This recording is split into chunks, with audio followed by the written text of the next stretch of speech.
Good morning and welcome to Radio Friends on Thursday, August the 29th. My friend Dr. Anand Chockalingam is with us from MU Healthcare. Good to have you here, Doctor. Pleasure is mine, as always. Yeah, normally when you come, you're in a coat and tie, but today you're in your scrubs. Yes, so today I had to rush to make my appointment with you. You did. You were finishing up a procedure, and we were going to talk about something else, but you were telling me about this procedure that you were doing. I found this really interesting. You were doing a ultrasound of the heart by going down through the esophagus, right? Mm-hmm. Why? We call it a transesophageal echocardiogram, TEE. It's like any ultrasound or any other echocardiogram. It's just that we can get much clearer pictures of the heart function and the valves and everything else when we are right behind the heart in the esophagus. So instead of doing it from the outside, mm-hmm. you're going down inside the body and getting an ultrasound picture of the heart. What are you seeing when you do that? Most heart questions, like the heart squeeze and whether the patient is having a heart attack or any valve disease or fluid around the heart, most of these questions we are able to answer with a regular ultrasound. But this transesophageal ultrasound, or echo, TEE, gives us much clearer pictures when we want to know for sure if there is any small infection in the heart or to understand the mechanism why a valve is leaking.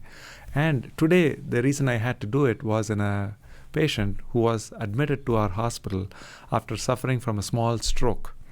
So the neurologist wanted to know for sure if there is any clot inside the heart or if there is any small holes that we call patent foramen ovale or small holes in the atrium that we could see clearly with the transesophageal echo and then make further treatment plans. We can plug it percutaneously. So these things are all evolving. We have new treatments.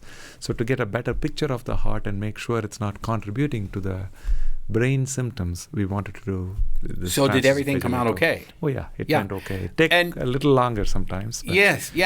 And we didn't mind waiting for you for that. But the thing that I find fascinating, the patient is awake when you're doing this procedure and you're putting this down the esophagus. This doesn't hurt. We've been doing this for 20 years and pretty safe. We don't have too many concerns, except it's a little uncomfortable. So we give them sedation. So I wouldn't say it's a surgery. I would say it's a semi-invasive procedure. So we give sedation. People are a little sleepy, comfortable. We ask them to think about pleasant places like being in Hawaii. Yeah. And then we get them to swallow the probe. That's the easiest way to do it. You have to swallow the probe? After that, it takes us 5-10 minutes to take these quick pictures around the heart. And then you take a quick trip around the heart, and then you take the probe out. Yeah. Do they have to spit the probe up, or do you pull it? No, we just pull it out. You did, okay. And it's amazing the progress that is being made, and you're able to see as if you're looking at it right there. Yeah. Next time I'll get you some pictures. Yeah. When you talk about the heart, it's an amazing machine in our body, isn't it? It is. We abuse our heart from time to time by not taking care of it properly. Did I hear all the time or most of the time? Do we abuse it all the time? I wish we don't, but we do a lot.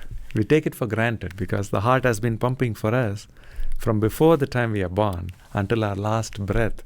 And we sort of assume it's going to do its job, and that can get us in trouble. So if we pay a little more attention to our heart and to our health, I think it will do so much better for us. How can we pay more attention to our heart? You were asking about the coming change in seasons. Yeah. We are coming to the end of summer. So the next few months is going to be beautiful in Colombia. So I'm inviting all our friends to come spend more time in the open spaces that we have, outside. The trails. It's going to be beautiful fall weather. So make it a point to go and enjoy nature, but also get the exercise that we all need. 30 minutes most days of the week. Some exercise. Most important thing about the exercise is that you like it. And walking is a wonderful form of exercise, right? We were talking one of your earlier segments about just the fact of how important it is to be outside, to go outside. There's something special that's beneficial to the body being outside, correct? Exercise is wonderful. That has a whole set of benefits that we don't have to club with this discussion. If we talk about the benefits of just being outside in nature, that has a separate set of benefits. Okay, the exercise has one set of benefits, but just being outside in nature has a whole another set of benefits. Definitely. And what are they? In this beautiful weather, if we go outside, being in the sun itself directly elevates our mood, the type of chemicals that the brain secretes. So being outdoors in the sunshine is a great thing. Being out in nature with trees and flowers and plants and just being out there gives us a way to connect with our original roots. That's we are all true, part yeah. of nature. Yes, The reason we live indoors is because we want to accomplish other things. But if you go back to our origins, we are all still part of nature. So being outdoors gives our body so many benefits as far as controlling stress, controlling blood pressure, improving our control of diabetes Just being and other outdoor- things. being All these outdoors? things will indirectly help us connect and improve our health, reduce the requirement for medications from so many fronts. Looking at it holistically, spending time in nature is wonderful. Exercising is wonderful. If you want to combine them both, you get double bang for the buck. Yeah. So go outside and exercise. Go outside and just, even if you just go outside and read a book or you stroll through the woods, you're getting the benefits of exercise and you're getting the benefits of what nature has to offer all of us. Definitely. Yeah. Okay. So we know what to do to make our heart better and good. Stay away from smoking also. Yes. Would you say For that's sure, for the number sure. one thing, smoking? Unfortunately, it remains still the biggest problem and challenge for us. So when I see my patients, I tell them, putting your family doctor, cardiologist, heart surgeon, the balloons, the stents, the surgeries, everything on one side. Still, the cigarette will find a way through and get to your heart. Okay. So that's the reality. Yeah. We have to quit cigarette. The sooner we do, the better for us. And it still takes 3 to 5 years for the body to clear the last bit of cigarette from it. It takes so long. It takes 3 to 5 years. Yeah. If you quit in 2019, by 2024, good chance your body won't have any more of that last cigarette left in you. Is that right? It's that serious. Doctor, you're an amazing person to talk to. I appreciate you coming out today. I'm glad that the procedure went well. That held you up just a bit, and we're glad that you're here. I'm so happy All to right? meet you. It's Enjoy the peop- summer. Yeah, right. You got to be somewhere. I'm glad you're here.